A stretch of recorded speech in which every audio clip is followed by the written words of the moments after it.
The movie starts with a teenage girl singing a song along with the lyrics in the car, and just enjoying the sound of her favorite singer. Her name is Riley, and she's with her father Cooper, who's taking her to the Lady Raven concert. The car stops in traffic and Riley asks her father to move fast, but her father says he will safely take her to the concert in no time, and the next moment, they reach the destination. Cooper and Riley join a crowd of excited teenage girls outside the venue, watching Lady Raven, a popular singer, step off her tour bus. As they wait in line to enter, Cooper notices an unusual number of police officers patrolling the area. Once inside, the heavy police presence catches Cooper's attention again, with officers stationed everywhere. Trying to be his best dad, Cooper films Riley as she dances with a group of girls and buys her some snacks. During their conversation, Riley confides that she feels excluded by the other girls at school.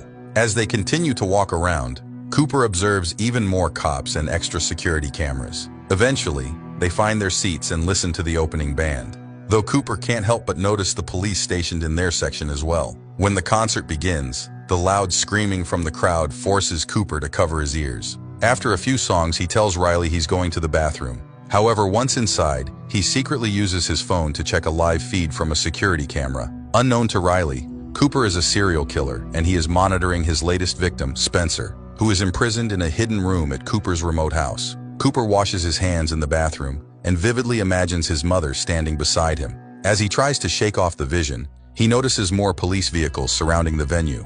Leaving the bathroom, he bumps into Jody's mom, who reassures him that teenagers can be strange, but promises that her daughter will start including Riley more. Cooper returns to his seat, but before that, he has a discussion with the usher, who tells him that this concert is a setup to catch the serial killer. Just in time, Lady Raven shares a heartfelt story about her missing father and how she learned to move forward. She then asks the crowd to turn on their phone flashlights, and the arena lights up as she begins playing the piano. At that moment, Cooper notices police officers escorting a man away from the crowd and others lined up behind him. Cooper takes Riley to buy a concert t-shirt during the intermission, but they're out of her size. The seller, Jamie, promises that more are on the way. Seizing the opportunity, Cooper casually asks about the heavy police presence. Jamie hesitates, but eventually admits, despite being sworn to secrecy, that the police received intel that the notorious serial killer known as the Butcher is at the concert, and that they're here to capture him. She explained that every person leaving the venue was being checked,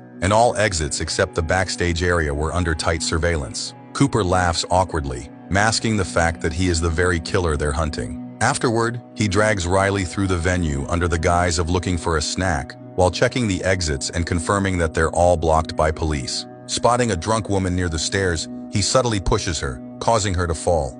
The officers at the entrance rush to assist her, and Cooper seizes the chance to slip out, only to find even more police waiting outside. Realizing there's no way out, he reluctantly returns to the concert with Riley. Lady Raven then announces a special guest, and a platform rises from the stage, revealing another singer. Staring intently at the open hatch in the stage floor, Cooper tells Riley it would be fun to sneak in and see where it leads. However, Riley calls him out for his odd behavior, forcing him to stay and avoid drawing suspicion. Frustrated, Cooper watches as the hatch closes. Later, Cooper returns to the t-shirt stand and notices Jamie heading toward the supply room. Observing, he sees Jamie using a keycard to access the room. With growing interest, Cooper quietly follows, formulating a plan. Cooper pretends to help Jamie move boxes inside the supply room, while stealthily pocketing the keycard. As they work, Jamie brings up the Butcher, admitting that he's been obsessively following the case, unaware that he's speaking to the killer himself. Jamie even shows Cooper some gruesome photos of the Butcher's victims on his phone, proudly boasting about how all the employees received special training for the day and were given a secret password, Hamilton,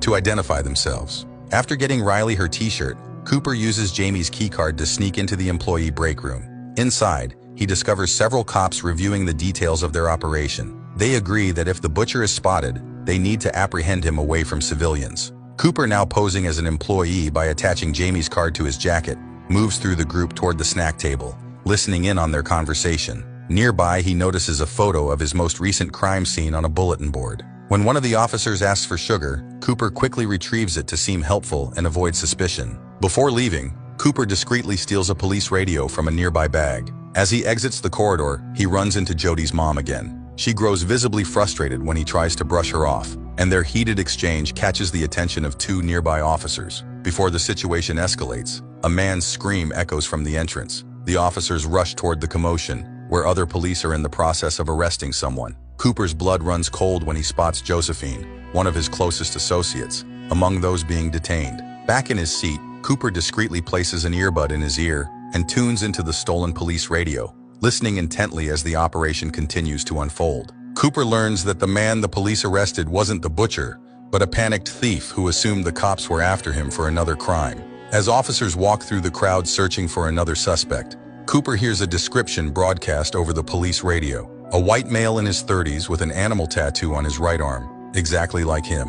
Thinking quickly, Cooper grabs a bracelet from a nearby girl's bag and slips it to cover his tattoo. Checking the venue map on his phone, he tells Riley he forgot his credit card at the t-shirt stand and leaves again. As he listens to the police radio, Cooper hears that the FBI is setting up tents around the building and installing barricades on the main streets. Briefly, he considers pulling the fire alarm to create chaos, but he notices a security camera pointed directly at him. To make matters worse, he hears Josephine on the radio, predicting that he might try such a trick. Thinking on his feet, Cooper sneaks into a nearby burger stand and sabotages the fryer. After leaving the area, a worker checks the fryer and finds 2 bottles floating in the hot oil. Suddenly, the bottles explode, causing panic among the customers and drawing the attention of nearby police. As the chaos unfolds, Cooper grabs an apron and blends in, using the distraction to make his way to the roof. However, there are officers stationed there too. When questioned, he claims he needed some air after the kitchen incident. The officers confirmed the situation via radio but still demanded the secret code. Cooper confidently replies, "Hamilton." Despite giving the correct code, they insist on seeing his employee card. Fortunately, Cooper finds a wallet in the apron's pocket, complete with a venue ID, which satisfies their suspicions. Before leaving, Cooper casually inquires about Josephine. The officers mention that she's a seasoned profiler with a reputation for catching serial killers. Cooper's unease grows as he realizes he might be facing his most formidable opponent yet. Back downstairs, Cooper spots the injured kitchen worker, her face marked by severe burns, with another hallucination of his mother standing beside her. Shaking off the vision, he rejoins Riley, who is increasingly concerned about his strange behavior. Cooper explains that Jody's mom had cornered him again, but Riley reassures him, saying she's finally made friends with a girl sitting next to her and no longer cares about her old classmates. As they return to their seats, Riley excitedly tells Cooper that this is part of the concert where Lady Raven picks a girl from the audience to join her on stage and tour backstage. Seeing a potential escape route, Cooper approaches one of the crowd handlers and tells a heartfelt lie that Riley recently recovered from leukemia and that Lady Raven's music was her inspiration. The police are edging closer to their spot, but to Cooper's relief, his story works, and Riley is chosen to go on stage. Both receive backstage passes, and the handler coordinates with a nearby cop to let them through. Riley, though nervous, steps onto the stage when Raven calls for her. Cooper watches his daughter's moment of joy, trying to relish it while ignoring the looming threat of police around him. In the audience, Jody and her mom seethe with jealousy at Riley's big moment.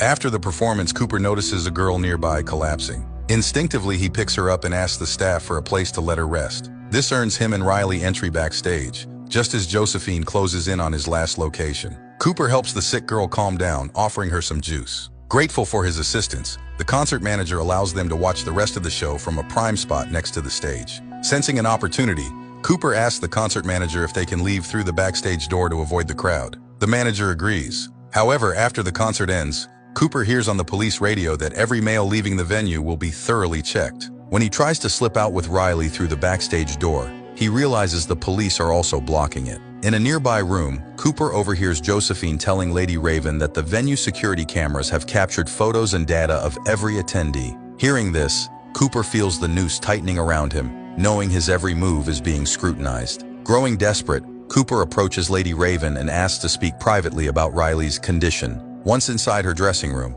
Cooper drops his facade and confesses that he is the butcher. He shows Raven a live video on his phone of Spencer, his latest victim trapped in a cell. Cooper reveals a button on the screen that, if pressed, will release carbon monoxide into the cell, killing Spencer before the authorities can reach him. He threatens Raven. If she cooperates, Spencer will live. If not, he will die. Faced with no choice, Raven agrees. Raven informs the police that Cooper and Riley will be leaving with her in her limousine, allowing them to bypass the security checks at the main entrance. Josephine grows increasingly frustrated as the meticulous screening process delays the crowd, but no sign of the butcher is found. During the limousine ride, Cooper instructs the driver where to drop him off so he can pick up his car. However, Raven unexpectedly asks Riley if she can visit their home. Thrilled, Riley excitedly calls her mom for permission. With no other option, Cooper forces a smile and gives the driver their home address instead. When they arrive, Cooper's wife Rachel and their other child warmly welcome them. As they all head inside, Cooper discreetly reminds Raven that Spencer's life still hangs in the balance.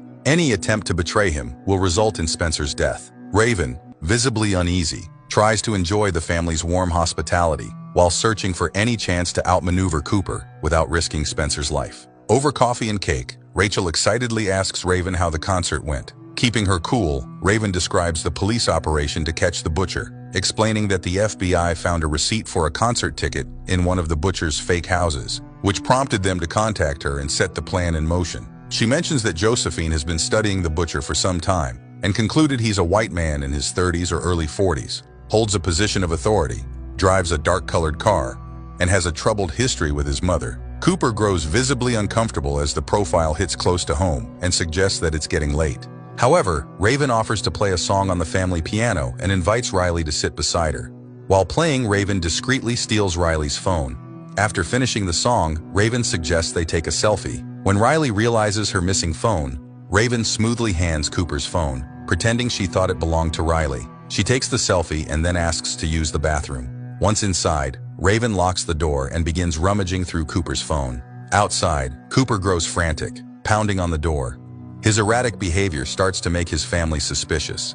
Inside, Raven manages to contact Spencer and ask him to recall his location details. Spencer describes the door's color and mentions a nearby statue. Using this information, Raven quickly starts a live stream on her phone, sharing the clues with her followers. Soon, someone will recognize the area from the live stream and contact the police. Raven also instructs her driver, waiting outside, to call the cops. Meanwhile, Cooper's phone locks again. Raven suddenly screams inside the bathroom, "Cooper is the butcher!" The door swings open, revealing a shaken Cooper, sweat dripping from his forehead, as his family looks on in shock. Raven, still clutching her phone, stares him down as sirens wail faintly in the distance, growing louder. Cooper grabs his phone to check on Spencer and realizes he's gone. Overwhelmed by rage, he drags Raven to the garage, retrieves his crime bag and shoves her into Rachel's car, inadvertently confirming Josephine's theory about his dark-colored vehicle. Raven, trying to defuse the situation, adopts a calm and motherly tone, but Cooper is unmoved. He coldly declares that she will be his final victim before he ends his own life to stop the monster he's become. He sees his family blocking his way as he opens the garage door to leave. Though he had locked them in Riley's room, he had overlooked the tree outside the window, allowing them to escape. The sight of his family confronting him shocks Cooper, who hesitates long enough for Raven to break free from the car. Police sirens grow louder and officers arrive, escorting Rachel and the children to safety.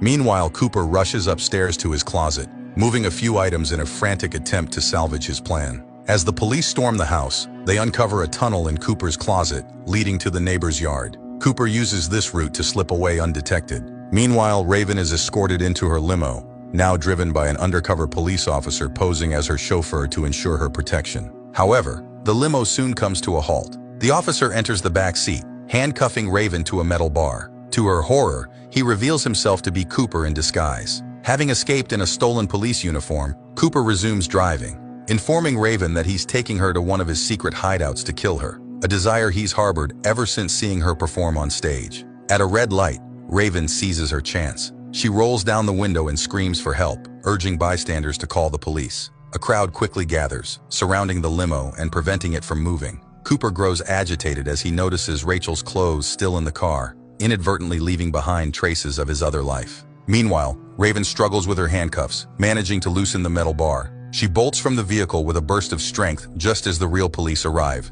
Chaos ensues as the crowd scatters in fear. The officers, unsure of the situation, open fire on the limo. When they inspect the wreckage, they find it empty. Cooper has again slipped away, blending into the fleeing crowd in a nondescript hoodie, leaving only a trail of chaos and unanswered questions. Later, Raven is taken to one of Cooper's crime houses to meet with the authorities. She thanks one of her followers for identifying the location that led to Spencer's rescue. Relieved, she checks on Spencer, who is safe and receiving medical attention despite being shaken. Meanwhile, Rachel returns home after dropping her kids at her sister's house.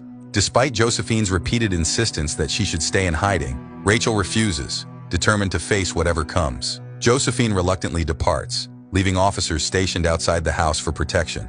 Alone in the house, Rachel watches security footage of Spencer's kidnapping while making herself a cup of tea. The atmosphere is tense. Suddenly, she's startled as Cooper sneaks in, having slipped past the officers unnoticed. Suspicious and enraged, Cooper accuses Rachel of betraying him, convinced she's why his secret life has been exposed. Reluctantly, Rachel admits to her actions. Weeks ago, she began suspecting Cooper of having an affair, only to uncover something far more sinister. She noticed the faint smell of hospital cleaning chemicals on his clothes, and witnessed him lie so convincingly to a neighbor that it sent chills down her spine. Her suspicions drove her to follow him to one of his secret houses, where she planted the ticket receipt that eventually tipped off the FBI. Anonymously, she called the police, hoping they would find evidence to connect him to the crimes. Cooper's fury boils over. He removes his shirt, disgusted by the lingering smell of chemicals, grabs a knife from the counter and advances on Rachel.